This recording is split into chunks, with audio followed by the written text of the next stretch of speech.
नमस्कार, जय हिंद, वंदे मातरम, राम राम। मैं मिस्टर टी आर नायक आप सभी का नायक आईएएस एकेडमी पर तहे दिल से हार्दिक स्वागत करता हूं, हार्दिक अभिनंदन करता हूं। तो प्यारे साथियों, आज एक नया टॉपिक हम आर्ट एंड कल्चर के अंदर, राजस्थान कला एवं संस्कृति के अंदर एक नया टॉपिक शुरू करने जा रहे हैं। वो कौन सा है? राजस्थान की रीति रिवाज, यानी राजस्थान के अंदर किस प्रकार की जो रीति रिवाज, जो परंपराएं हैं, जो प्रथाएं हैं, वो हाल फिलहाल के अंदर चल रही हैं और कहाँ से एग्जाम की दृष्टि से जो प्रश्न है वो महत्वपूर्ण माने गए हैं, कहाँ से प्रश्न है जो कि एग्जाम में पूछे जा सकते हैं, उन सभी के बारे में आज के सेशन में हम बातें करने वाले हैं। ठीक है, तो सबसे पहले हम क्या करेंगे, जैसे हम कह सकते हैं आपके जो आदिवासी है उनके रीति रिवाज कौन से हैं और इन सभी के बारे में बात करेंगे। और पहले उनसे पहले क्या करेंगे, विवाह से संबंधित रीति रिवाज पढ़ेंगे, मृत्यु से संबंधित रीति रिवाज पढ़ेंगे और जन्म से संबंधित रीति रिवाज पढ़ेंगे।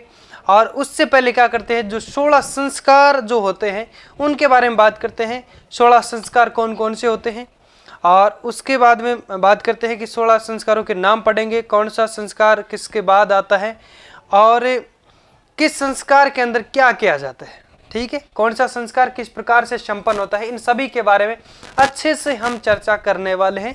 आप क्या करना है, आपको अच्छे से हमारे साथ में बने रहना है अंतिम तक और शानदार तरीके से साथ साथ अपना नोट्स बनाते रहना है। जहां भी आपको समझ में नहीं आए तो आप मेरे को हम कह सकते हैं बिल्कुल किसी प्रकार का संकोच नहीं करना है और आप मुझे पूछ सकते हैं। चलिए आगे बढ़ते हैं।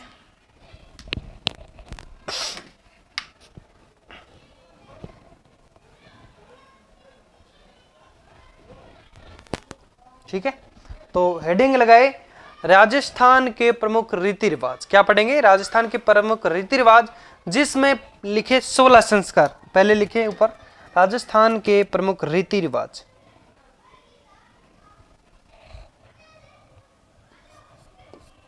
राजस्थान के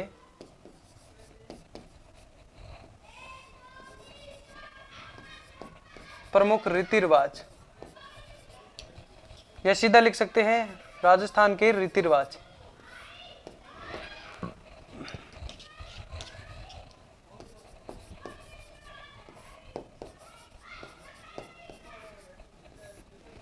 राजस्थान के प्रमुख रीति रिवाज। ठीक है, लिखिए। अब यहां पे लिखे 16 संस्कार।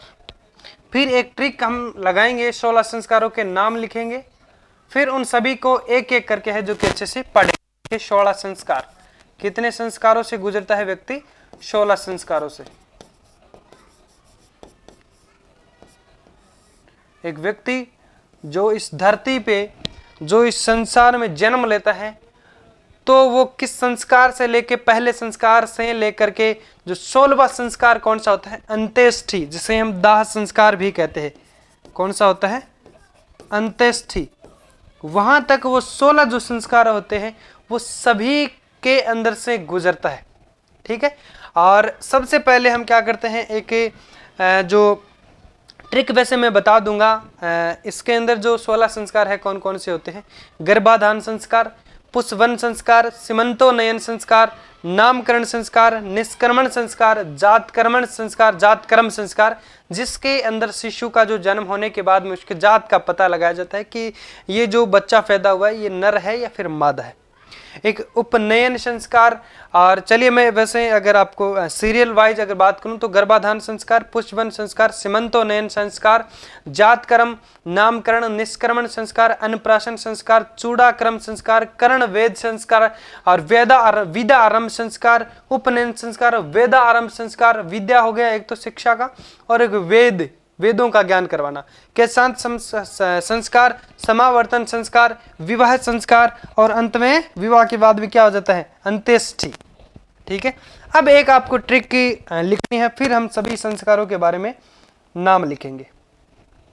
ट्रिक क्या रहेगी? गप्पू शिजा नानी अच्चू कवि उसे केसवी अंत्येष्टि। ट्रिक लिखे, गप्पू शिजा नानी, क्या ट्रिक है? गप्पू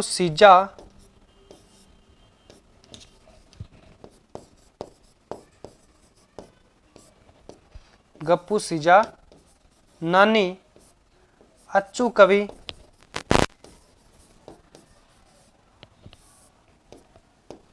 उवे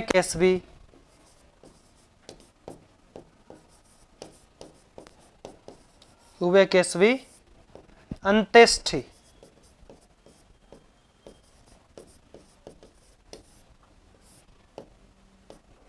ठीक है,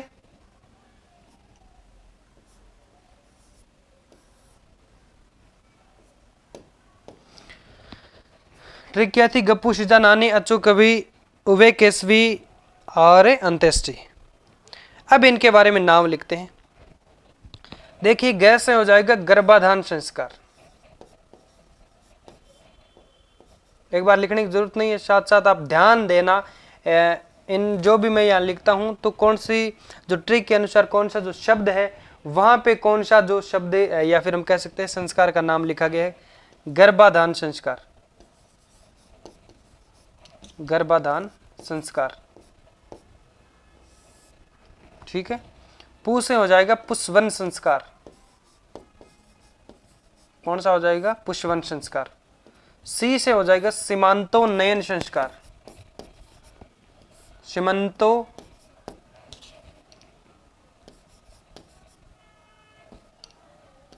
सीमांतोन्नयन संस्कार। ठीक है, सीमांतोन्नयन संस्कार। जा से जातक्रम संस्कार। ठीक है, और ना से नामकरण संस्कार।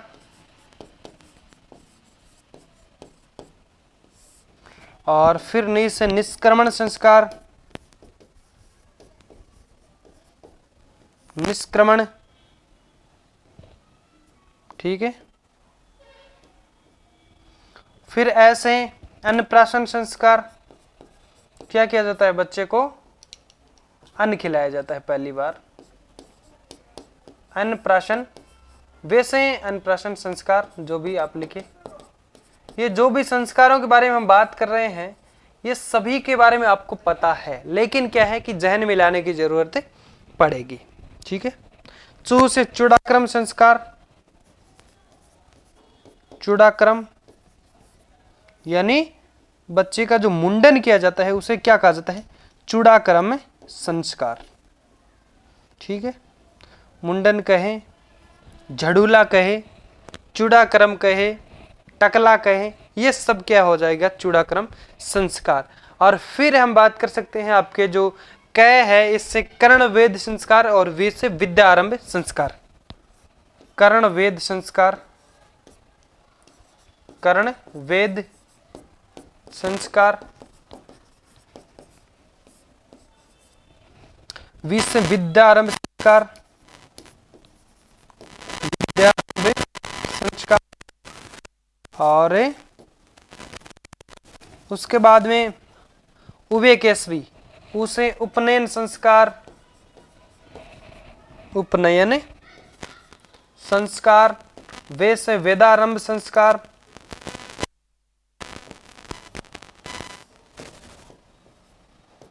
के से केशांत संस्कार। केशांत संस्कार।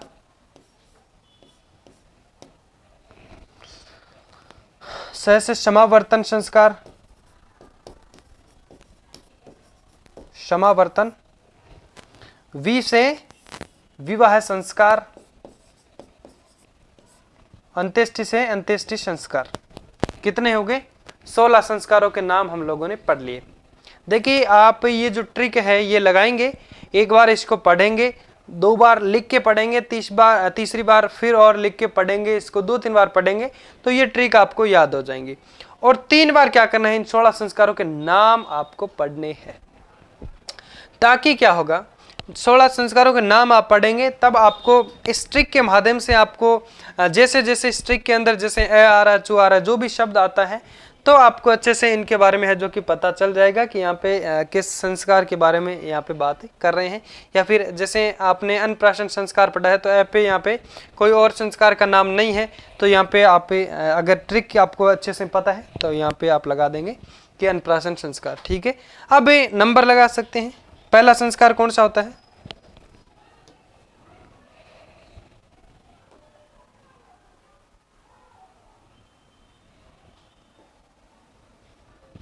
एक नंबर गर्भाधान संस्कार, 2 नंबर पुष्पवन संस्कार, 3 नंबर सीमांतोन्नयन संस्कार, 4 नंबर जातक्रम संस्कार, 5 नंबर नामकरण संस्कार, 6 नंबर निष्क्रमण संस्कार, 7 नंबर अन्नप्राशन संस्कार, 8 नंबर चूड़ाक्रम संस्कार, 9 नंबर कर्णवेद संस्कार, 10 नंबर विद्यारंभ संस्कार, 11 नंबर उपनयन संस्कार, 12 नंबर वेदारंभ संस्कार, 13 नंबर कैशांत संस्कार,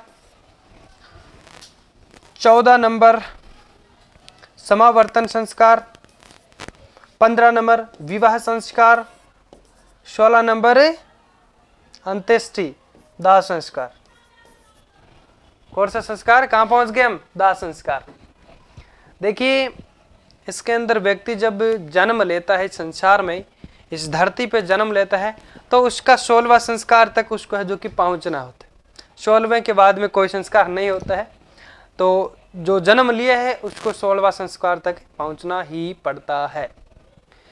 चाहे हम कह सकते हैं कई 100 वर्ष के होकर के यहाँ तक आते हैं, कई 20 वर्ष में ही आ जाते हैं। और आजकल के ज़माने में अगर हम बात करें तो तकनीकी का दौर है, यानी थोड़ा विकास ज़्यादा हो गया है इस दुनिया के अंदर। लोग हैं जो कि क्या करते हैं, 60, 70, 80, 100 यहाँ तक नहीं पहुँच पाते। ये 16वां संस्कार की तरफ जल्दी ही आ जाते हैं, लेकिन ऐसा नहीं करना है। अच्छे से आपको हर एक चीज को समझ करके इस दुनिया में आपको है जो कि जीना है। ठीक है, तो अब हम क्या करेंगे, इन सभी के बारे में एक एक करके सभी के बारे में है जो कि डेफिनेशन लिखेंगे, ताकि एग्जाम में किसी भी प्रकार से प्रश्न अगर आपको पूछे तो आपका गलत नहीं होगा।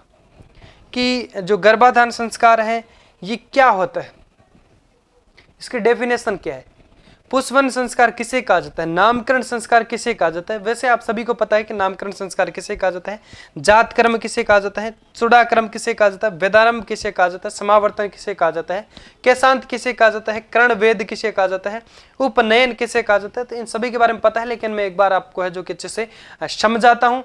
ये सभी को पता है, लेकिन इसको जहन में लाने की जरूरत है, ताकि एग्जाम में आपके किसी प्रकार से एग्जाम में प्रश्न पूछे तो आपका गलत नहीं होगा।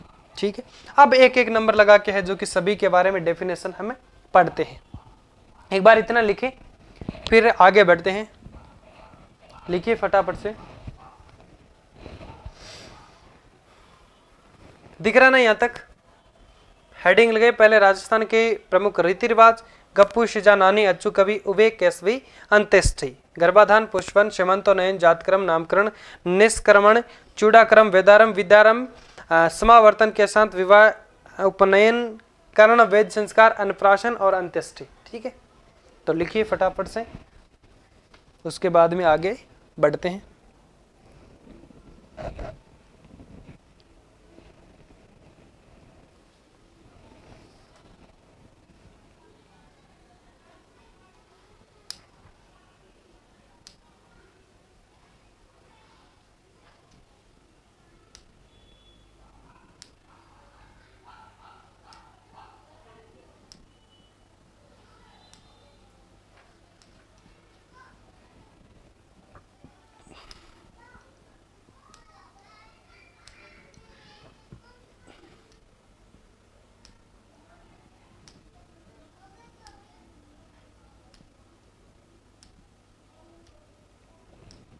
लिख लिया होगा।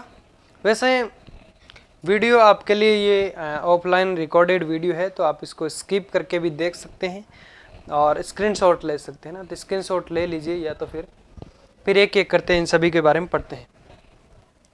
ठीक है, तो लिखिए, एक नंबर लगा के लिखे, वैसे ही आपको PDF ये दे दूंगा मैं ना। 1 नंबर लगा के लिखे,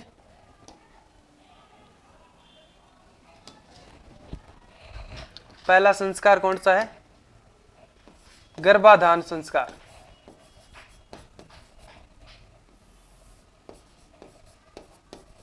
गर्भाधान संस्कार नाम से पता चल रहा है कि इसके अंदर क्या होता है।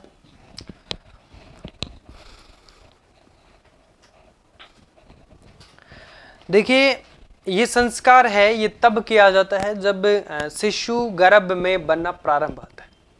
जब शिशु गर्भ में बनना यानी अपनी माँ के गर्भ में जब बनना प्रारंभ हो जाता है तब ये संस्कार किया जाता है। अर्थात अगर बात करें तो जब महिलाएं गर्भवती होती है तब ये संस्कार किया जाता है। तो इसके अंदर ये डेफिनेशन लिखे। और फिर 2 नंबर पुष्पन की बात करते हैं, यानी ये संस्कार पुष्पन के अंदर जब गर्भ में जो पल रहा शिशु या जो बन रहा शिशु है वो 3 महीने का हो जाता है, जिसमें पुष्पन के अंदर बात कर रहे हैं, जिसमें क्या किया जाता है कि ये कामना की जाती है कि जो साधारण रूप में यानी हम बात करें तो गर्भ में जो पल रहा शिशु है वो पुत्र रूप में प्राप्त हो।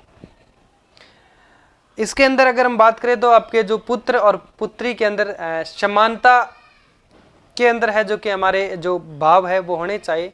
हमारी भावना कि पुत्र बेस्ट होता है पुत्री बेस्ट नहीं होती, ऐसा कभी भी हमको है जो कि सोचना नहीं चाहिए। लेकिन इस संस्कार के अंदर जो बताए गए हैं, जो डेफिनेशन जो दी गई है उनके बारे में हम बात करने वाले हैं। ठीक है, तो पहले गर्भाधान संस्कार के बारे में डेफिनेशन लिखिए कि यह संस्कार तब किया जाता है कि जब शिशु गर्भ में बनना है जो कि प्रारंभ हो जाता है।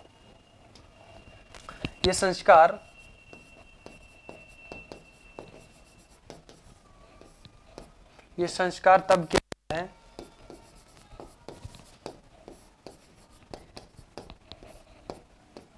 तब किया जाता है कि शिशु, ये संस्कार तब किया जाता है कि शिशु है जो कि जब शिशु गर्भ में बनना प्रारंभ हो जाता है।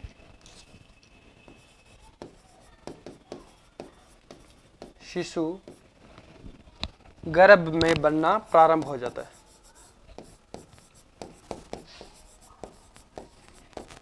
बनना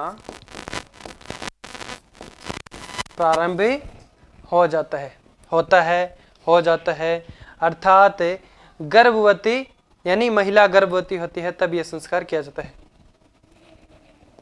प्रारंभ होता है,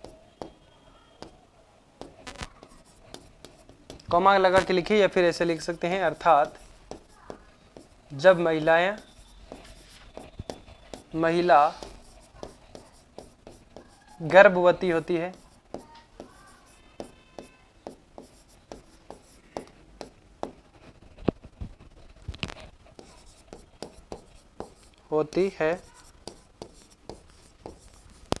तब ये संस्कार किया जाता है।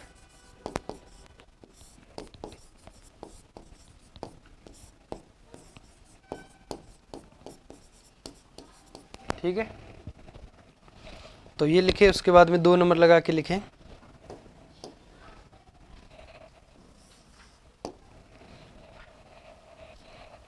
पुष्पन संस्कार।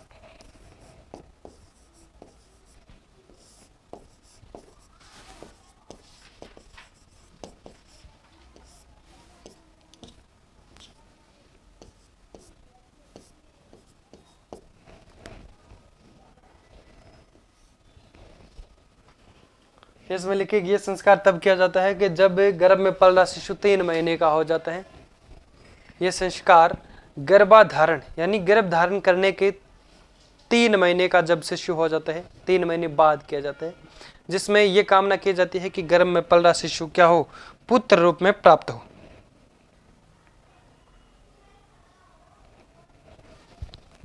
यह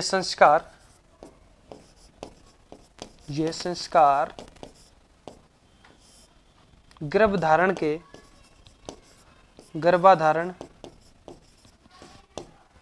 के 3 महीने बाद किया जाता है। महीने बाद किया जाता है।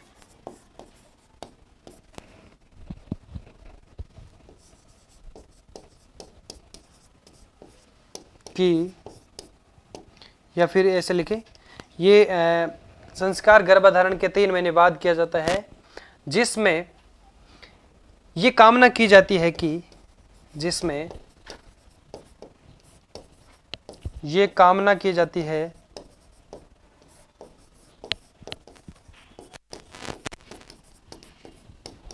कि गर्भ में पल रहा शिशु,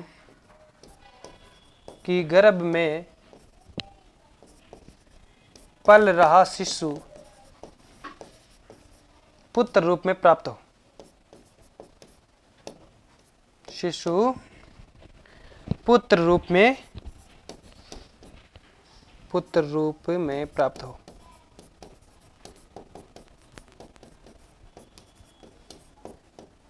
ठीक है।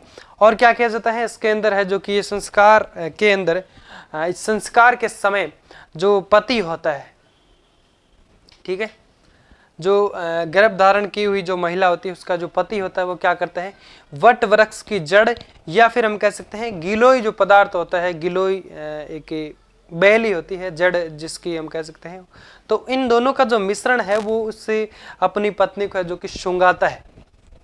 एक लाइन और लिखिए इसके अंदर,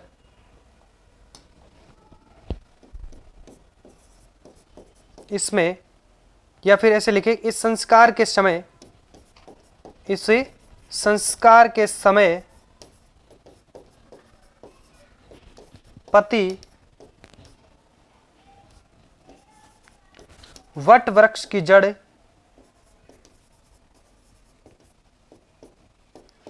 वट वृक्ष की जड़ वह गिलोय, गिलोय आपने सुना होगा, गिलोय पदार्थ का मिश्रण सुंघाते हैं, गिलोय पदार्थ का मिश्रण सुंघाया जाता है, का मिश्रण सुंघाया जाता है।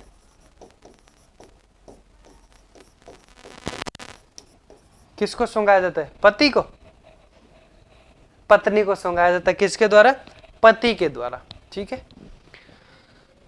कब सुंघाया जाता है? यानी जब गर्भ में पल रहा शिशु 3 महीने का हो जाता है, तो 3 महीने के बाद में एक संस्कार किया जाता है, वो है पुष्पवन संस्कार, जिसमें क्या किया जाता है कि उससे जो महिला के जो पति होते हैं वो क्या करते हैं, वट वृक्ष की जड़ और गिलोय जो पदार्थ होते हैं, ये भी एक पौधा होता है, तो उसकी जड़ को का मिश्रण है जो इनको सुंघाया जाता है। ठीक है। फिर नेक्स्ट आगे बढ़ते हैं, पहले फटाफट से इसको लिखें और फिर तीसरे की तरफ बढ़ते हैं। 2 तो ये लिखे, पहले अच्छे से लिखने की कोशिश करें, फिर सीमांतोन्नयन के बारे में बात करते हैं।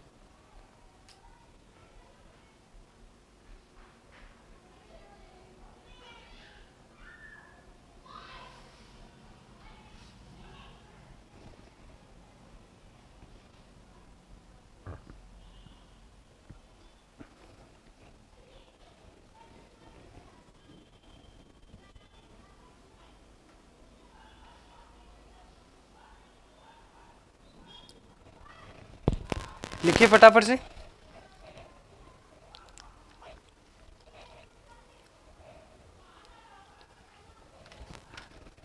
आगे बढ़े, चले। 2 लिख लिए ना, 3 नंबर लगा के लिखे गपुसी सीमंतोन्नयन। 3 नंबर लगा के कौन सा आ जाएगा?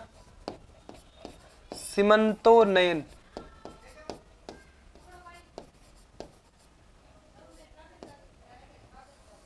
सीमंतोन्नयन संस्कार। इसके अंदर क्या होता है? देखिए, जब गर्भ में पल रहा शिशु 6 या 8 महीने का हो जाता है, यानी ये जो संस्कार है वो गर्भ धारण के बाद 6वें या फिर 8वें महीने में किया जाता है।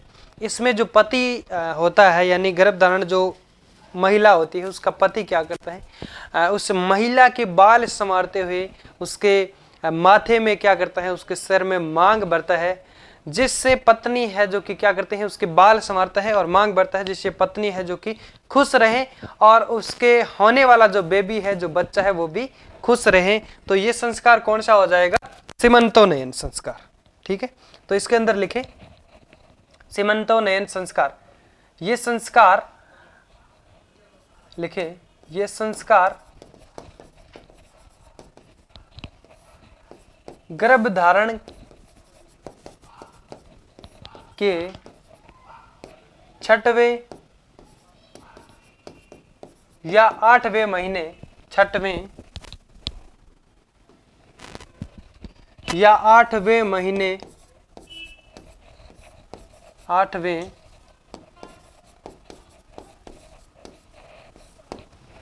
यानी ये जो संस्कार है वो 6वें या 8वें महीने में है जो कि किया जाता है,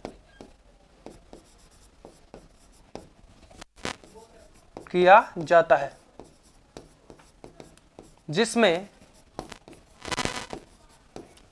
पति क्या करता है, पति महिला के या फिर गर्भधारण महिला के क्या करता है, बाल संवारते हुए, यानी सीधा लिखे पति है जो कि अपनी पत्नी के,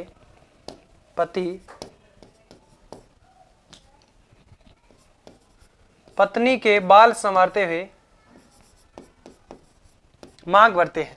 पत्नी जो पति है वो पत्नी के बाल संवारते हुए क्या करता है, मांग भरता है।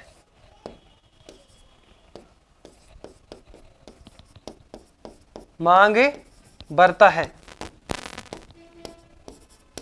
ताकि पत्नी क्या रहे, ताकि पत्नी खुश रहे, खुश रहे, और होने वाला जो बच्चा है और उनका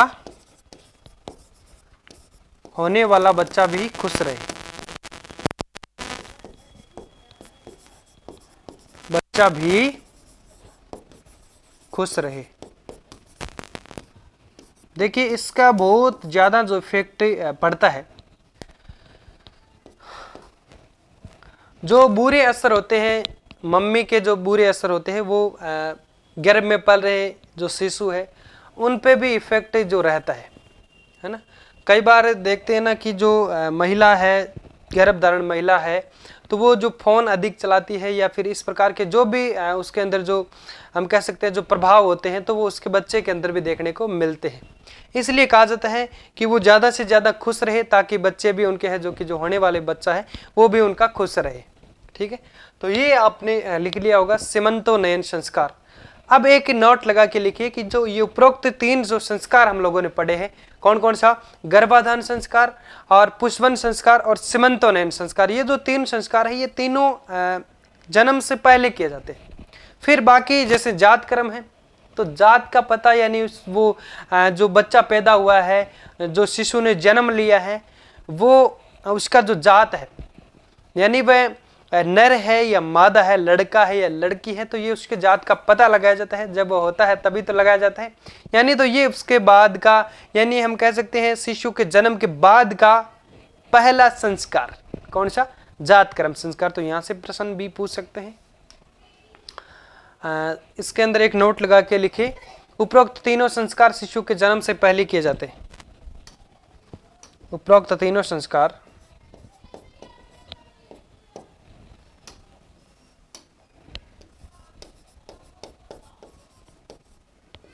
उपरोक्त तीनों संस्कार, नाम भी लिख सकते हैं आप, उपरोक्त तीनों संस्कार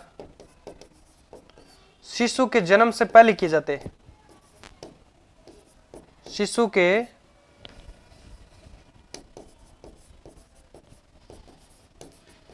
जन्म से पहले किए जाते हैं, पहले किए जाते हैं।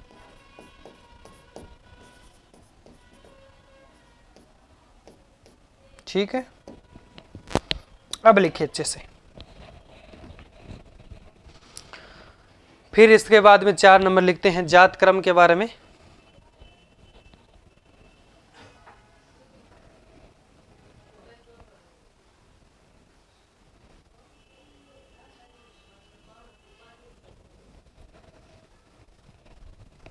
लिखिए फटाफट से।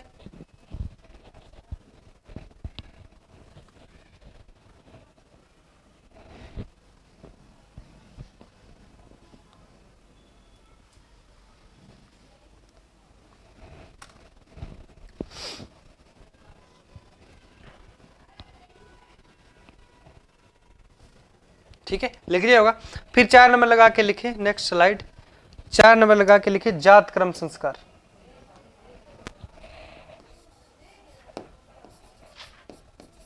जात क्रम संस्कार।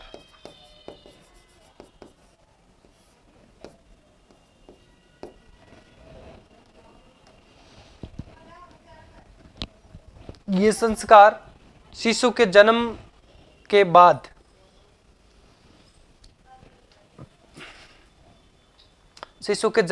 में किया जाने वाला संस्कार, जिसमें शिशु की जात का पता लगाया जाता है। लिखिए, शिशु के जन्म के बाद किया जाने वाला पहला संस्कार। शिशु के जन्म के बाद किया जाने वाला पहला संस्कार।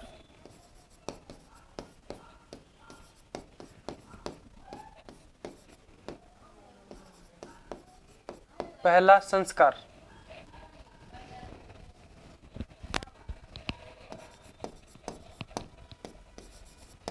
जिसमें शिशु की जात का पता लगाया जाता है, जिसमें शिशु की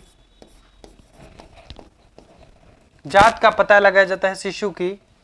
तो यहां पे लिख सकते हैं कोष्टक लगा के, नर या मादा, नर या मादा, कोष्टक बंद। शिशु की जात का पता लगाया जाता है, पता लगाया जाता है। शिशु की जात का पता लगाया जाता है, वह उनके पिता को बताया जाता है, वह उनके पिता को बताया जाता है।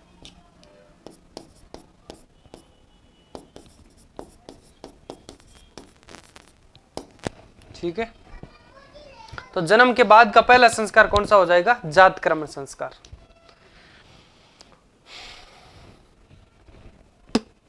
ठीक है, और अब हमने जात क्रम संस्कार लिख लिया कि जिसमें नर है या फिर मादा, या फिर लिख दीजिए सीधा नर है या फिर नारी, नर या नारी, लड़का या लड़की, कैसे भी आप लिख सकते हैं। फिर 5 नंबर लगा के लिखे नामकरण संस्कार।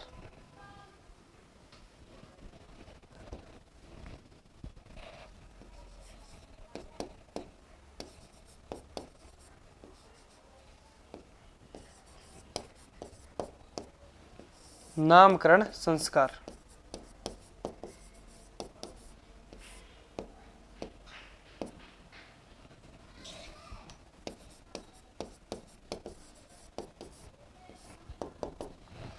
तो नामकरण में क्या होता है पता है आप सभी को? नाम निकाला जाता है। कब निकाला जाता है?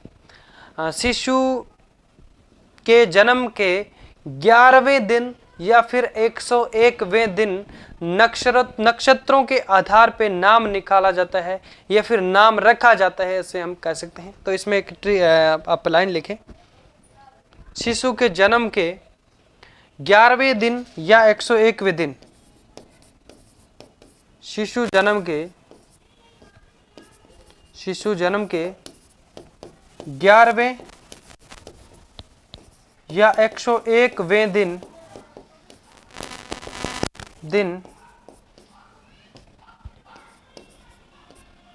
शिशु का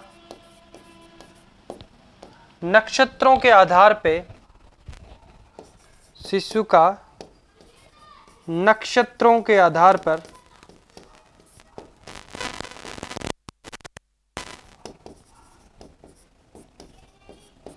नाम रखा जाता है। क्या किया जाता है? नाम रखा जाता है। यहां से प्रश्न बन सकते हैं। नामकरण संस्कार से संबंधित है कि जो नाम शिशु का रखा जाता है, कब रखा जाता है। 11वें दिन शिशु का नाम, ऑप्शन मिलेगा, नाम रखा जाता है 11वें दिन। 11वें दिन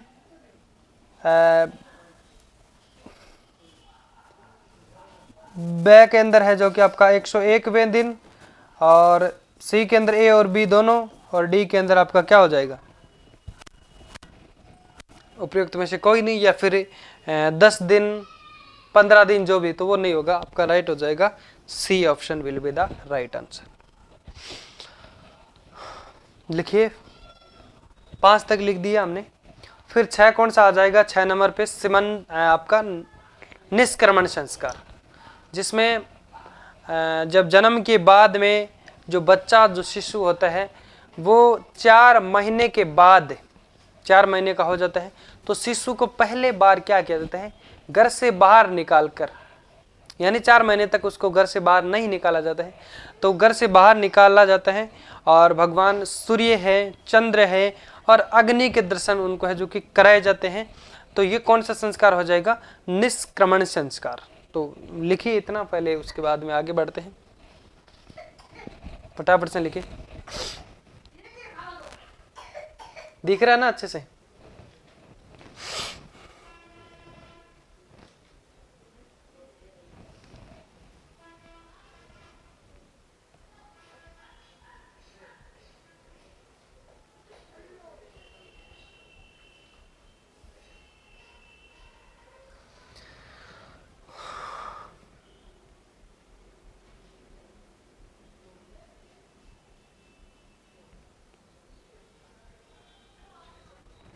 लिखिए इतना, उसके बाद में आगे बढ़ते हैं।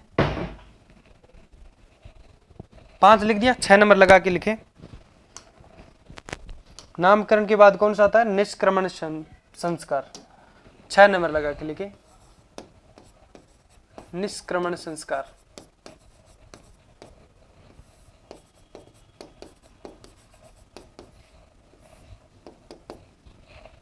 इसमें लिखे बच्चा जब 4 वर्ष का हो जाता है, 4 महीने का, यानी लिखे कि 4 महीने के बाद शिशु को पहली बार घर से बाहर निकालकर भगवान सूर्य, चंद्र व अग्नि के दर्शन कराए जाते हैं। 4 महीने के बाद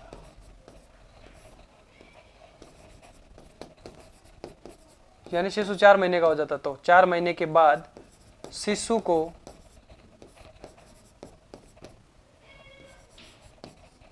घर से बाहर निकालकर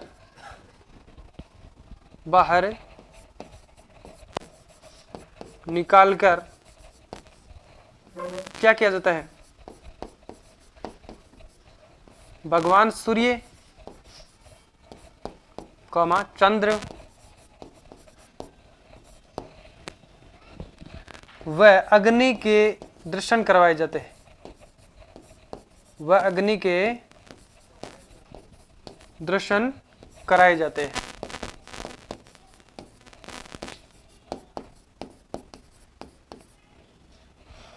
प्रश्न में पूछ लें कि अग्नि के दर्शन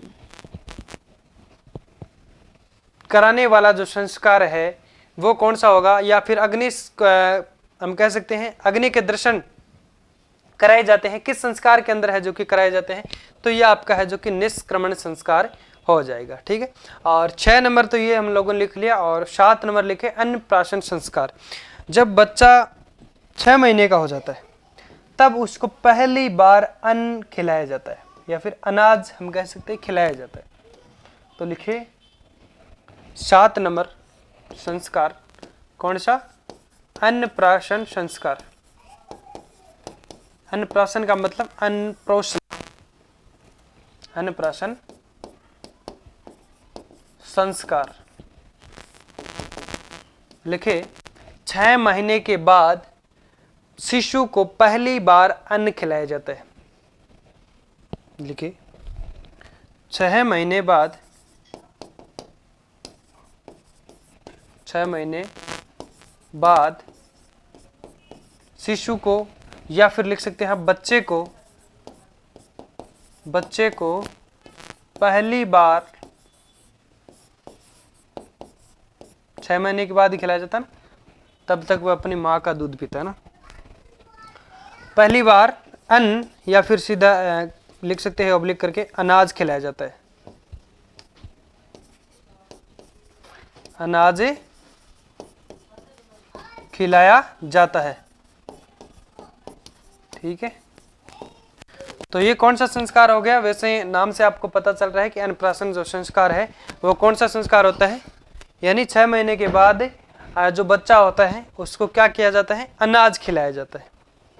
और जो निष्क्रमण है इसमें क्या किया जाता है कि जब 4 महीने का जो बच्चा होता है तो उस टाइम 4 महीने के बाद में है जो कि उसको घर से बाहर निकाला जाता है और उसको सूर्य, अग्नि व हम कह सकते हैं चंद्र जो देवता के दर्शन उसको है जो कि करवाए जाते हैं।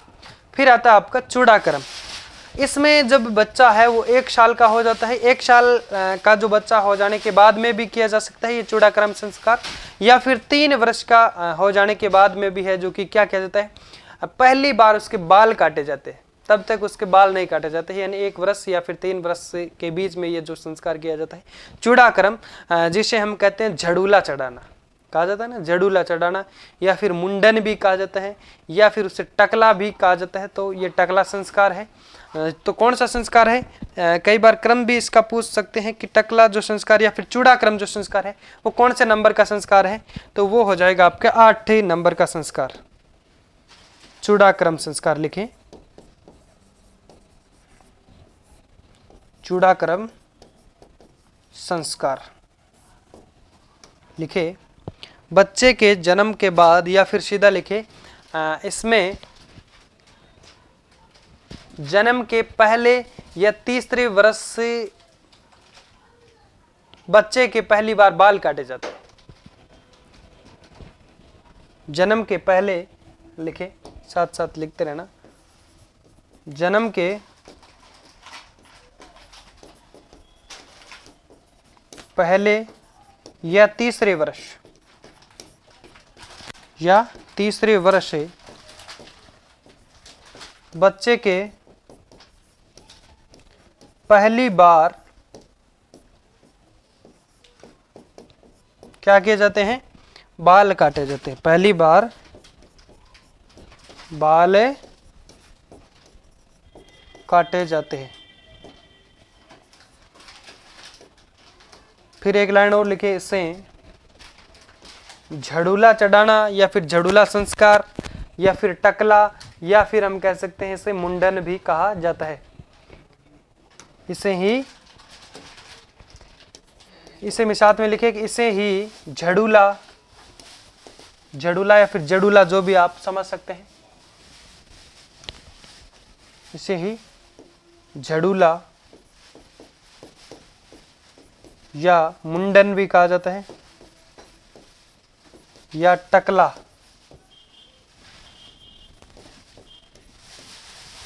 भी कहा जाता है।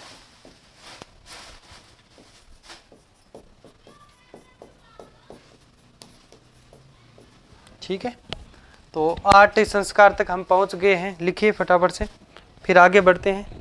9 नंबर संस्कार आपका कौन सा हो जाएगा? कर्ण वेद संस्कार। लिखिए फटाफट से।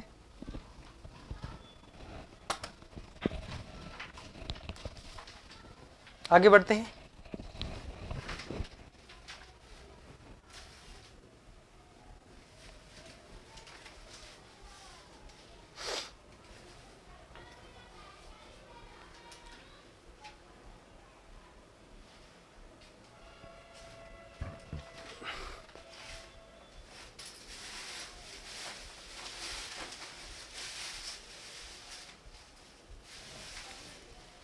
चलो कितने हो गए? 8 हो गए ना। अब 9 नंबर लगा के लिखिए आप कर्ण वेद संस्कार।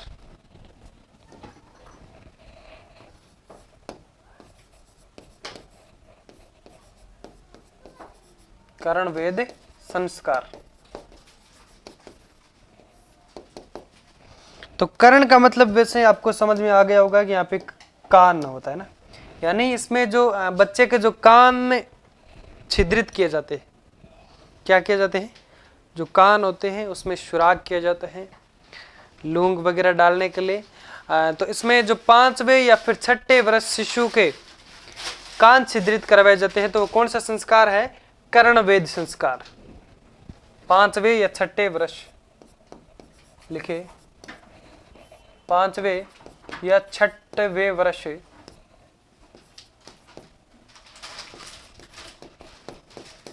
शिशु के कान छिद्रित करवाए जाते हैं।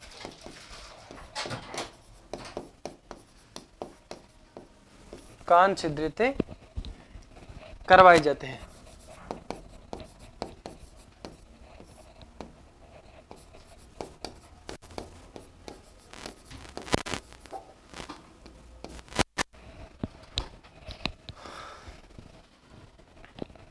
ठीक है, तो इसके अंदर इतना ही है। फिर आप 9 लिख दिया, 10 नंबर लगा के लिखे विद्या आरंभ संस्कार। 10 नंबर कौन सा हो जाएगा?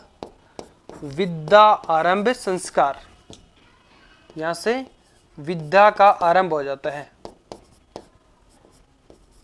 विद्या आरंभ संस्कार। और सबसे पहले उसको शिक्षा का ज्ञान, अक्षर ज्ञान जिसको हम कह सकते हैं, वो कहाँ से प्राप्त होता है? वो उसकी माता से होता है। कहाँ से होता है? उसकी माता के द्वारा सबसे पहले उससे अक्षर जो ज्ञान करवाया जाता है, जिसे ही क्या कहा जाता है? विद्या आरंभ संस्कार कहा जाता है। यानी लिख दीजिए इसके अंदर लाइन परिभाषा कि इस संस्कार में माता द्वारा शिशु को अक्षर ज्ञान करवाया जाता है सबसे पहले, है ना। जब हम कह सकते हैं, लिखिए, इसमें शिशु की माता द्वारा, इसमें शिशु की माता द्वारा, या फिर सीधे लिखिए कि इस संस्कार में माता द्वारा, इसमें सीधा लिख दीजिए, इसमें शिशु की माता द्वारा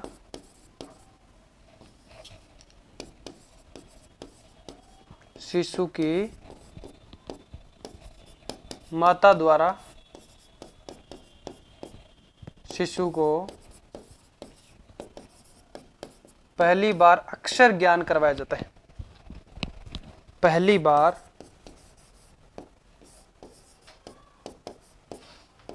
क्या किया जाता है? अक्षर ज्ञान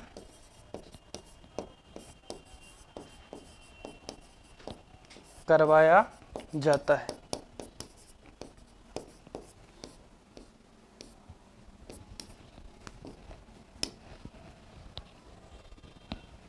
तो कौन सा हो गया? विद्या आरंभ। यहां से विद्या का क्या हो जाता है? आरंभ हो जाता है। ठीक है, फिर 11 नंबर लगा के लिखिए उपनयन संस्कार। उपनयन संस्कार ये नेक्स्ट पेज में लिखेंगे। इसके अंदर थोड़ी अच्छे से बातें हमको करनी पड़ेगी। देखिए, जो उपनयन संस्कार है, इसमें पहले इतना लिखें, जो बालक होते हैं उसको शिक्षा के लिए गुरु के जो आश्रम होते हैं वहां पे छोड़ दिया जाता है। किस संस्कार के तहत?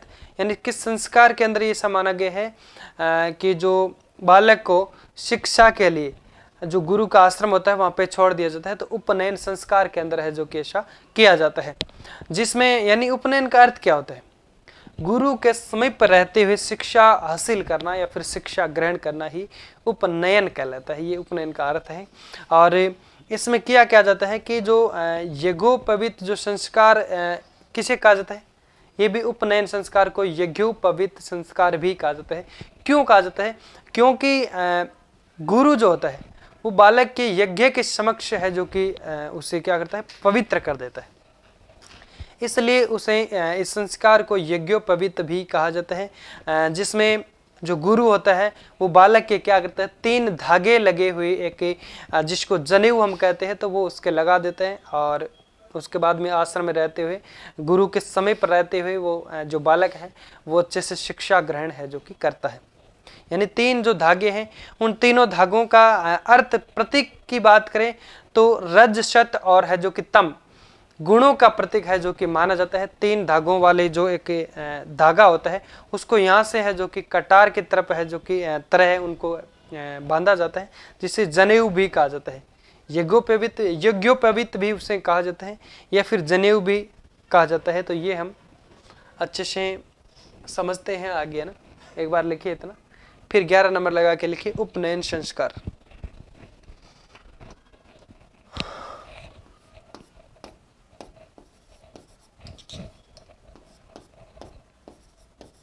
उपनयन संस्कार।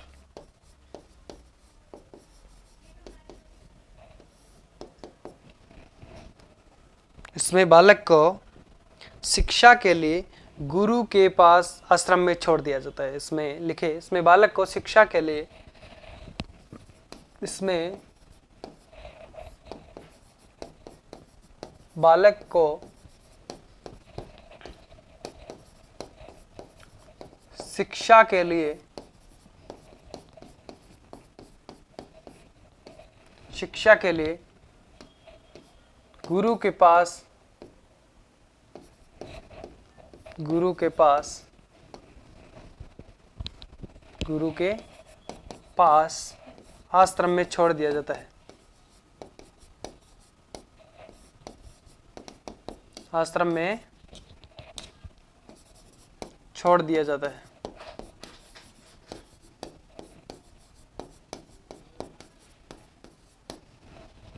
ठीक है।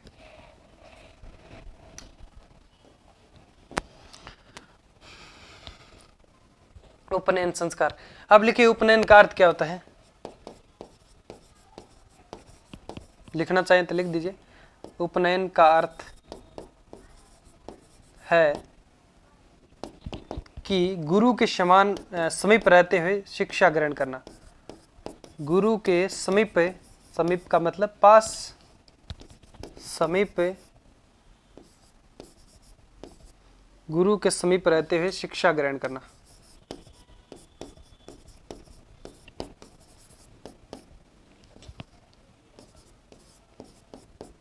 शिक्षा ग्रहण करना।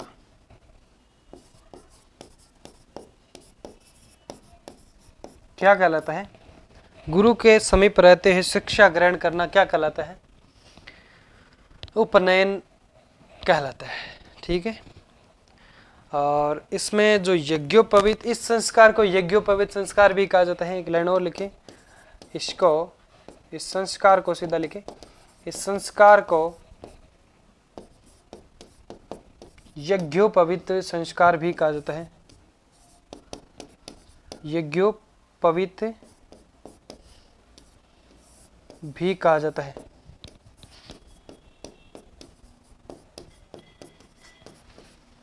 इस संस्कार को यज्ञोपवीत भी कहा जाता है। क्या होता है यज्ञोपवीत? क्यों कहा जाता है?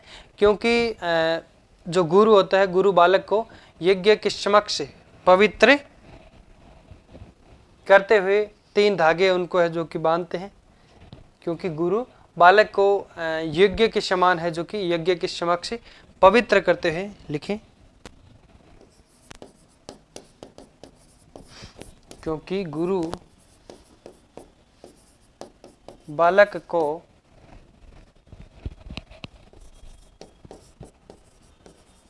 यज्ञ के समक्ष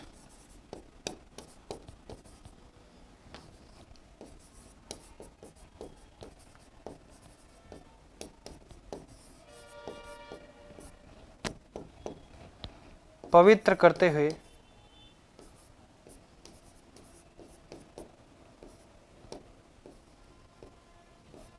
यज्ञ के समक्ष पवित्र करते हुए क्या करता है? यज्ञ के समक्ष से पवित्र करते हुए उनको जो 3 धागे है जो कि बांधता है, 3 धागे बांधता है, उनके बारे में भी बात कर लेते हैं। यानी जो लिखिए 3 धागे पवित्र करते हैं, 3 धागे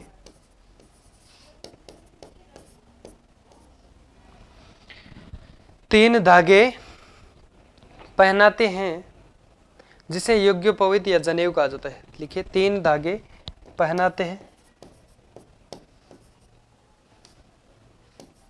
वैसे इनको है जो कि ऐसे पहना जाता है, ये बंद धागा होता है, इसको ऐसे पहना जाता है, ना कि बांधा जाता है ना।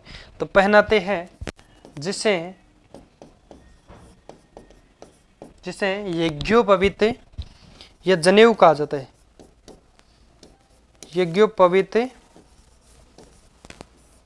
या जनेऊ, जनेऊ नाम सुना होगा आपने, जनेऊ कहा जाता है।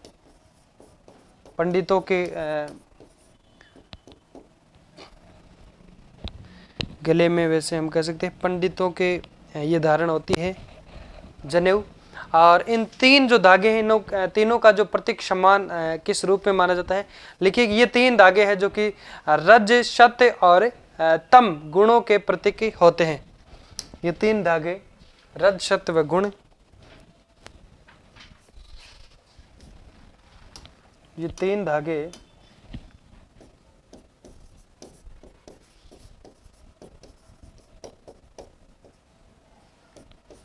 धागे रज, सत्य व तम गुणों के प्रतीक होते हैं। रज, सत्य व तम गुणों के प्रतीक होते हैं। अब लिखिए अच्छे से,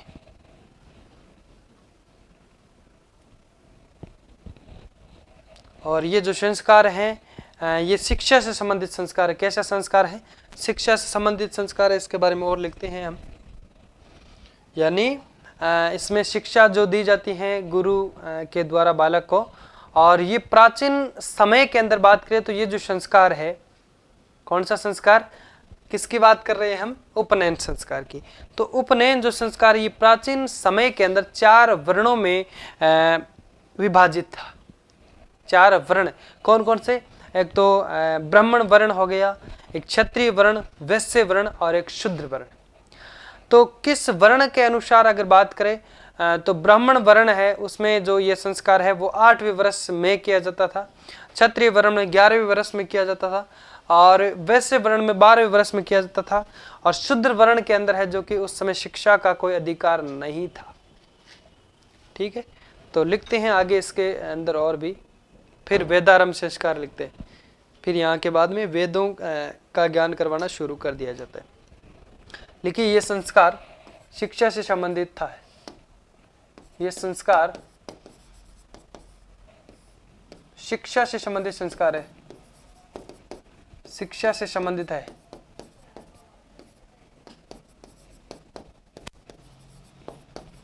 ये संस्कार शिक्षा से संबंधित है। ठीक है, ये प्राचीन समय में या फिर प्राचीन काल में, ये प्राचीन समय में 3 वर्णों में बंटा हुआ था। 3 वर्णों में बंटा हुआ था, या फिर विभाजित था, या फिर लिखे कैसे भी 3 वर्णों में निम्न प्रकार था।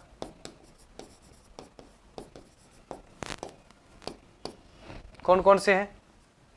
ब्राह्मण वर्ण, क्षत्रिय वर्ण, वैश्य वर्ण और शूद्र वर्ण। नंबर लगा सकते हैं आप।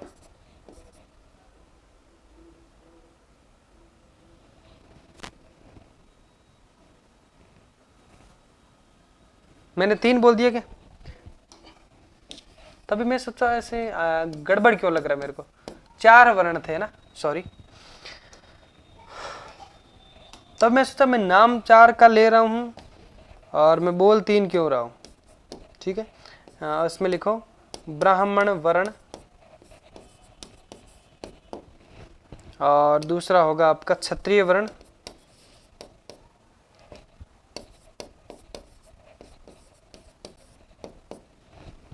तीसरा होगा शूद्र नहीं, हाँ वैश्य वर्ण, और चौथा होगा शूद्र वर्ण। ठीक है, अब डैश करके इनके आगे लिखना है कि इनको जो शिक्षा, ये जो इस वर्ण के अंदर है, जो कि ये संस्कार जो कब किया जाता था? 8वें वर्ष में किया जाता था। इसमें लिखे 8वें वर्ष में किया जाता था, और इसमें है जो कि ये 11वें वर्ष में किया जाता था, 11वें वर्ष, और इसमें 12वें वर्ष।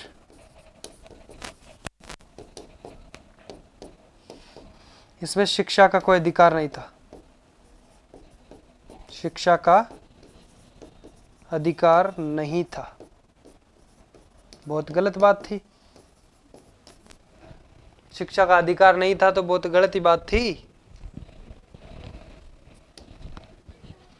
अब हाल फिलहाल में सब क्या है, सम्मान है। शिक्षा के मामले में हम कह सकते हैं सभी समान है। ठीक है, अब लिखें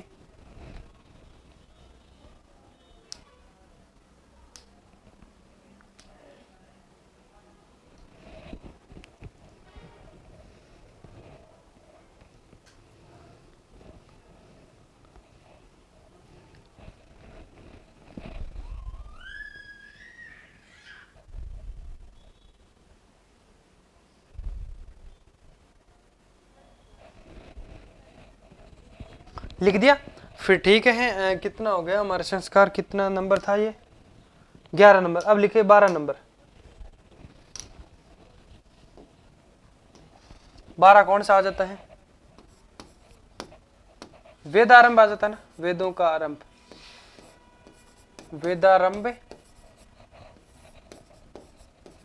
संस्कार। ठीक है, आवाज तो आ रही ना अब तक अच्छे से?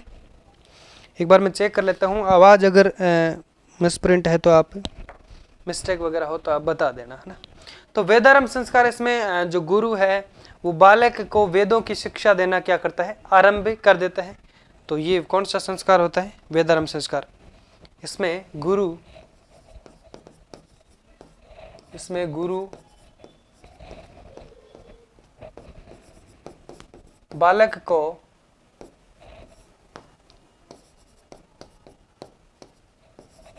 बालक को वेदों की शिक्षा देना आरंभ कर देता है।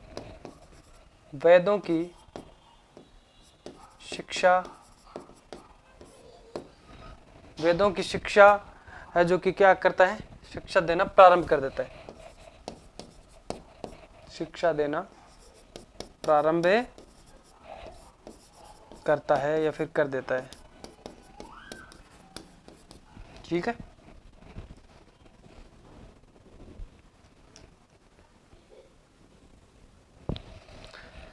तो कौन सा संस्कार किया जाता है, ये वेदारंभ संस्कार। ठीक है, उसके बाद में 13वां हो गया आपका केशांत संस्कार। इसमें गोदान, जो केशांत संस्कार का है उसको गोदान संस्कार भी कहा जाता है। यानी इसमें जो बालक जब 15 से 16 वर्ष का होता है तब पहली बार उसके दाढ़ी, मूछ और सिर के बाल कटवाए जाते हैं। ठीक है, तो कौन सा संस्कार हो जाता है, केशांत संस्कार। लिखें 13 नंबर लगा के लिखे, केशांत संस्कार।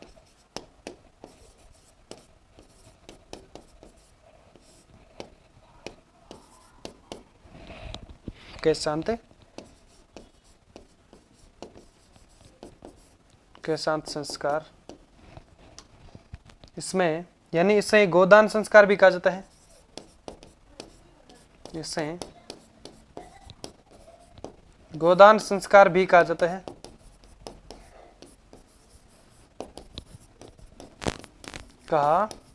है। और बच्चे का पहली बार जब वो 15 व 16 वर्ष का होता है तब उसके पहली बार दाढ़ी, मूंछ, सिर के बाल है जो कि कटवाए जाते हैं। इसमें बालक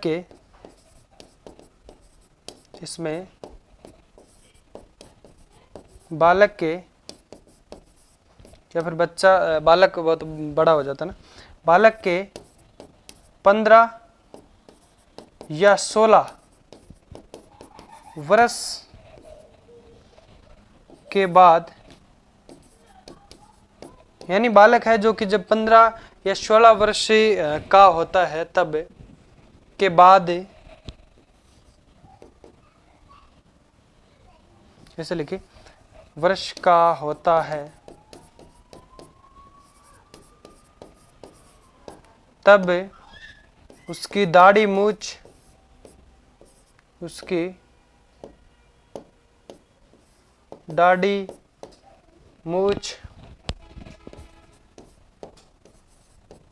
मूछ व सिर के बाल कटवाते हैं। इसे क्या कहा जाता है? सिर के बाल ये सभी कटवाए जाते हैं, तो इसे है जो कि आपके केशांत संस्कार कहा जाता है। लिखे। और उसके बाद में आपके 14 नंबर पे आता है समावर्तन संस्कार, जिसे दीक्षांत संस्कार भी कहा जाता है। समावर्तन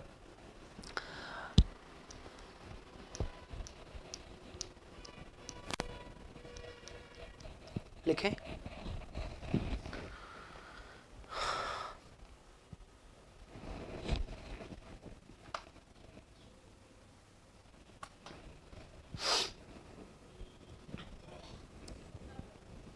चलो आगे बढ़ते हैं।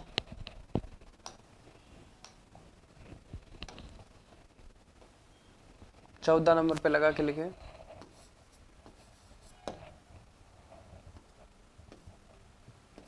समावर्तन संस्कार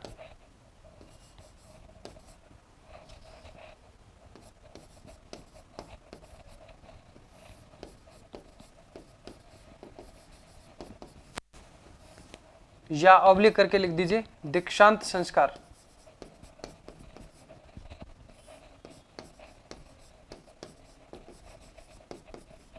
दीक्षांत संस्कार भी इसे है जो कि कहा जाता है। इसके अंदर क्या होता है, जो बालक है वो अपने गुरु के पास रह कर के जो शिक्षा पूरी कर लेता है, यानी ये संस्कार शिक्षा पूरी होने पर किया जाता है। और ये संस्कार में युवक है जो कि क्या करते हैं, अपनी गृहस्थी के तरफ है जो कि प्रवेश करता है। गृहस्थ की तरफ है जो कि हम कह सकते हैं प्रारंभ आने के लिए है जो कि कहता है। हम कह सकते हैं ये जो संस्कार है युवक को गृहस्थ आश्रम में प्रवेश करने की अनुमति देता है। जब वो गुरु के पास जब आश्रम में छोड़ा गया था, उसके बाद में उसकी शिक्षा है जो कि पूरी हो जाती है। और जब गुरु है उसको क्या करता है, गृहस्थ यानी आश्रम में भेजने के लिए है जो कि प्रेरित करता है और प्रवेश घर में प्रवेश होने की है जो कि अनुमति देता है। तो वो गुरु के आश्रम से है जो कि घर आता है। तो कब आता है, समावर्तन संस्कार जब किया जाता है दीक्षांत संस्कार के अंदर। और इस संस्कार में के बाद में जो युवक है वह क्या कहलाता है, स्नातक कहलाता है। यानी समावर्तन से आपको समझ में आ गया होगा स्नातक। इस संस्कार के अंदर या फिर इस संस्कार के बाद में है जो कि युवक है वो क्या कहलाता है, स्नातक कहलाता है। और ये जो संस्कार है इसमें ये होने के बाद में, ये संस्कार किया जाने के बाद में युवक जो क्या करता है, आश्रम को छोड़ करके पुनः अपने घर में है जो कि लौट जाता है। ठीक है। और फिर इसके अंदर जो 4 आश्रम होते हैं उनके बारे में बात करते हैं। जैसे एक तो ब्रह्मचर्य आश्रम है, गृहस्थ आश्रम है, गृहस्थ आश्रम में कब बच्चा रहता है। एक वानप्रस्थ आश्रम है, किस वर्ष या किस समय के अंदर रहता है। फिर एक संन्यास आश्रम है। इन सभी के बारे में बात करते हैं। तो एक व्यक्ति जो होता है वो उसकी 100 वर्ष की उम्र पूरी मान करके है जो कि हम पढ़ते हैं। ठीक है। 100 वर्ष की उम्र जो कि मान करके एक व्यक्ति का जो जीवन काल समझा गया है, जिसमें ब्रह्मचर्य जो होता है, ब्रह्मचर्य जो आश्रम होता है वो 25 वर्ष की उम्र में होते हैं। एक गृहस्थ आश्रम है वो 25 से 50 वर्ष की उम्र में है जो कि जो बच्चा है या फिर व्यक्ति है वो गृहस्थ आश्रम जीता है ना। और उसके बाद में वानप्रस्थ जो आश्रम होता है 50 से 75 के बाद में, और 75 से 100 तक है जो कि वो कौन सा आश्रम के अंदर जीता है, संन्यास आश्रम के अंदर है जो कि जीता है। और समावर्त जो आश्रम है इसमें जो युवक को ब्रह्मास्त्र जो ये हम बात कर सकते हैं। समावर्तन जो आश्रम है इसमें जो युवक होता है हम कह सकते हैं अपने गुरु के पास में रहते हुए जो शिक्षा प्राप्त करता है, वहाँ पे गुरु के पास में यज्ञोपवीत जो जिसे कहा जाता है छोड़ दिया जाता है। उसके बाद में ये जो आश्रम है ब्रह्मास्त्र जो आश्रम, इस समय बच्चा है जो कि 25 वर्ष की लगभग उम्र में हो जाता है। और हम कह सकते हैं ये जो ब्रह्मास्त्र आश्रम से गृहस्थ आश्रम में प्रवेश करने की जो आज्ञा देता है वो कौन सा देता है। तो इम्पोर्टेंट क्वेश्चन है कि ब्रह्मास्त्र जो आश्रम से गृहस्थ आश्रम की तरफ इंगित करने वाला या फिर हम कह सकते हैं प्रवेश करने की जो आज्ञा देने वाला कौन सा संस्कार कहलाता है? वो है समावर्तन संस्कार। ठीक है, तो इसके बारे में हम थोड़ा सा लिख लेते हैं। इसके अंदर लिखें आप, समावर्तन संस्कार। ये संस्कार शिक्षा पूरी होने पर किया जाता है। यह संस्कार शिक्षा पूरी होने पर किया जाता है। लिखिए,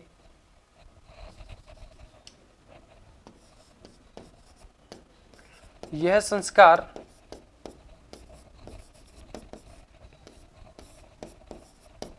शिक्षा पूरी होने पर किया जाता है।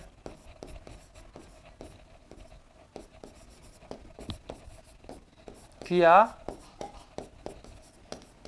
जाता है, एक मिनट, यह संस्कार शिक्षा पूरी होने पे है जो कि किया जाता है।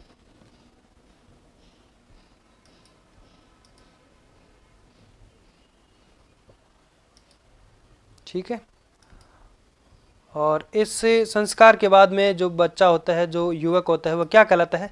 स्नातक कहलाता है। ठीक है, तो एक लाइन इसके अंदर वो लिखे, ये संस्कार शिक्षा पूरी होने पर किया जाता है, और इसमें जो ये संस्कार है वो युवक को, ये संस्कार युवक को है जो कि गृहस्थ आश्रम की तरफ है जो कि प्रवेश की अनुमति देता है। इसी के अंदर लिख दीजिए, ये संस्कार युवक को गृहस्थ आश्रम, गृहस्थ होता है ना, गृहस्थ आश्रम में प्रवेश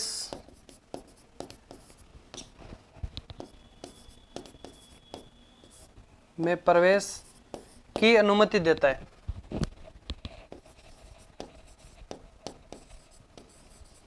अनुमति देता है। ठीक है, अच्छे से दिख रहा है। यानी इस संस्कार के द्वारा है जो युवक होते हैं वो अपनी शिक्षा पूरी कर लेता है, लगभग 25 वर्ष तक है जो कि पहुंच जाता है, और वह फिर क्या करते हैं, जो गृहस्थ आश्रम में प्रवेश करने के लिए है जो कि ये उनसे और वो किस आश्रम में होता है, उसकी शिक्षा किस आश्रम में पूरी होती है? ब्रह्मस्तर आश्रम में, 25 वर्ष से पहले तक है ना। तो ये लिखे, और इस संस्कार के बाद में युवक है जो कि क्या कहलाता है? स्नातक कहलाता है। लिखे, इस संस्कार के बाद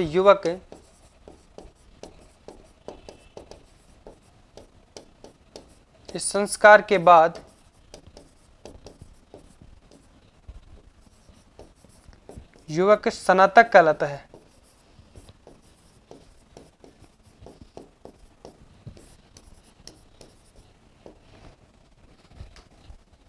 इस संस्कार के बाद में है जो कि युवक स्नातक कहलाता है, और युवक आश्रम को है जो कि छोड़ करके पुनः घर लौटे जाता है।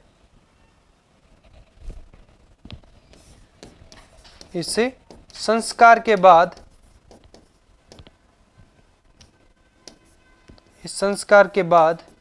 क्या करता है?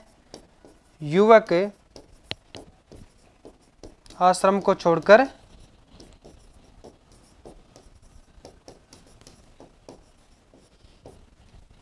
पुनः कहाँ लौट जाता है?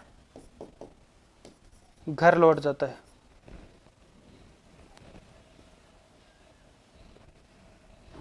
घरे लौट जाता है। उसकी शिक्षा क्या हो जाती है? पूरी हो जाती है। लिखे, उसके बाद में 4 जो आश्रमों के बारे में बात करते हैं, कौन से आश्रम के अंदर है जो कि कौन सा जो शिक्षा प्राप्त की जाती है या फिर कौन सा कार्य किया जाता है। तो 4 आश्रम जो है उनके बारे में पढ़ते हैं। लिख लिया यहाँ तक? एक स्क्रीनशॉट लीजिए।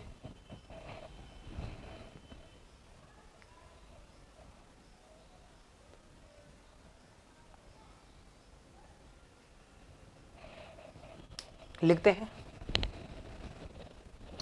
4 आश्रम पहले यहाँ लिखे।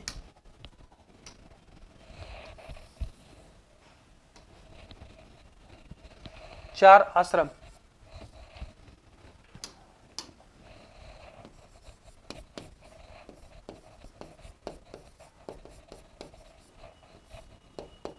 पहले कौन सा हो जाएगा?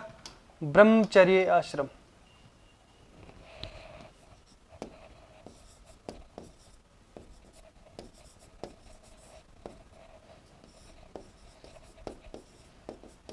ब्रह्मचर्य आश्रम। दूसरा होगा गृहस्थ आश्रम।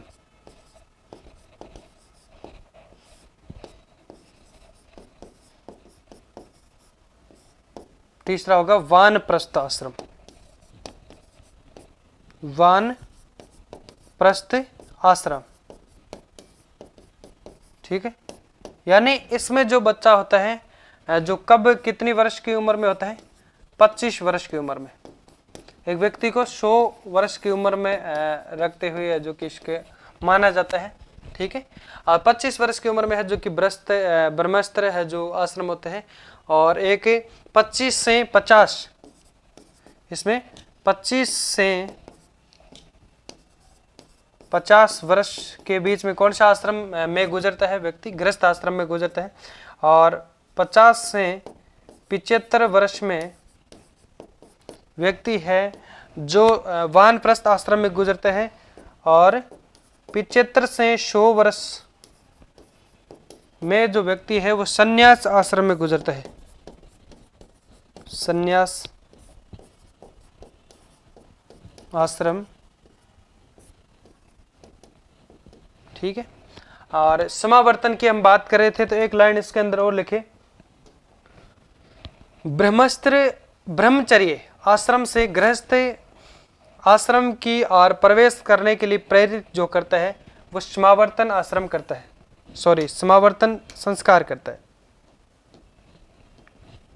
ठीक है। देखिए ब्रह्मचर्य आश्रम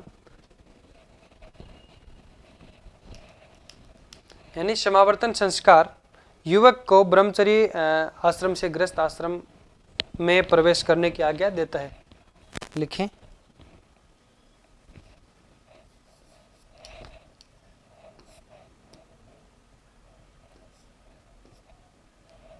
समन्तोनयन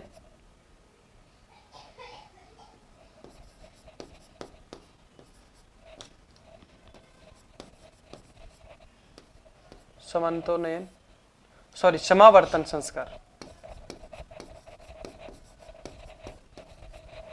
समावर्तन संस्कार, इसमें ऐसे लिखें,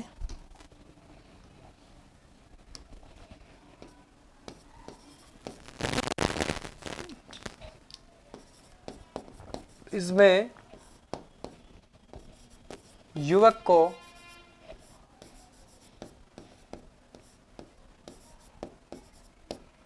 ब्रह्मचर्य आश्रम से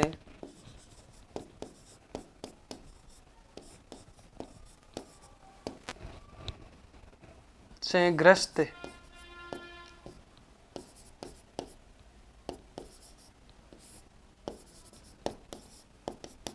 आश्रम की ओर प्रवेश करना, आश्रम की ओर प्रवेश करने की ओर प्रवेश करने की आज्ञा दी जाती है।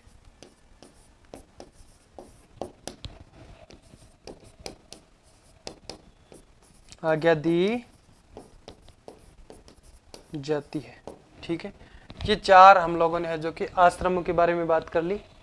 लिखिए फटाफट से। फिर 15वां जो संस्कार है वो कौन सा हो जाएगा? विवाह संस्कार। विवाह संस्कार यानी शुभ मुहूर्त देख करके लड़के का विवाह कर दिया जाता है। भाई कब किया जाता है? इसके बाद में ना, जब बच्चा शिक्षा प्राप्त करके घर गृहस्थ आश्रम में आ जाता है तब उसका विवाह कर दिया जाता है। और इसके बाद में 16वां संस्कार कौन सा आ जाएगा? अंत्येष्टि। फिर तो दाग संस्कार उसका करना ही पड़ेगा। लिखिए 16वां संस्कार लिखते हैं, 15वां संस्कार लिखते हैं। विवाह संस्कार शुभ मुहूर्त में व्यक्ति का क्या किया जाता है? विवाह कर दिया जाता है, उसको शादी के मोह जाल में फंसा दिया जाता है। लिखते हैं, लिख रहे क्या? चलो लिख लेना बाद में ना, वीडियो को स्किप करके आगे पीछे करके लिख लेना है ना। लिखिए 15 नंबर विवाह संस्कार। इसमें डैश करके लिखें।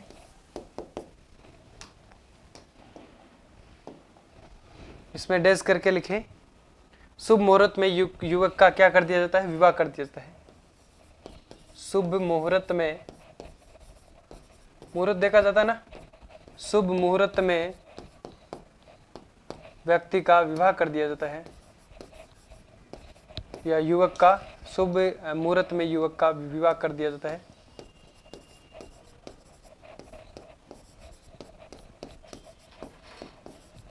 विवाह कर दिया जाता है।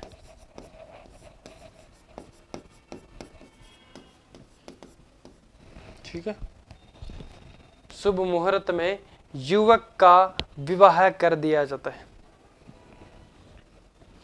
फिर लिखते हैं अंतिम, अंत्येष्टि या फिर दाह संस्कार भी कहा जाता है। लिखे 16 नंबर पे, यानी जिसमें क्या किया जाता है? व्यक्ति की मृत्यु के समय किया जाने वाला जो अंतिम संस्कार। 16वां संस्कार, इसे क्या कहा जाता है? अंत्येष्टि। अंत्येष्टि संस्कार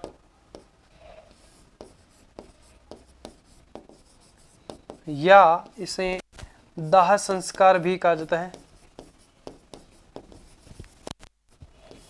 डैश करके, व्यक्ति की मृत्यु के बाद यह संस्कार किया जाता है। व्यक्ति की मृत्यु के बाद, या फिर लिखे व्यक्ति की मृत्यु के समय किया जाने वाला अंतिम संस्कार, इसे अंतिम संस्कार भी कहते हैं ना।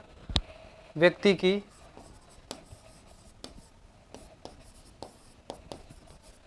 मृत्यु के समय, मृत्यु के समय किया जाने वाला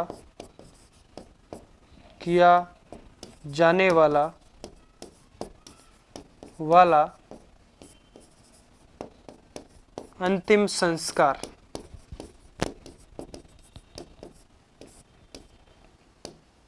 तो 16 संस्कारों में से अंतिम संस्कार कौन सा हो जाएगा? जब व्यक्ति की मृत्यु हो जाती है तो कौन सा संस्कार होता है? वो अंत्येष्टि संस्कार या फिर दाह संस्कार भी जिसे कहा जाता है।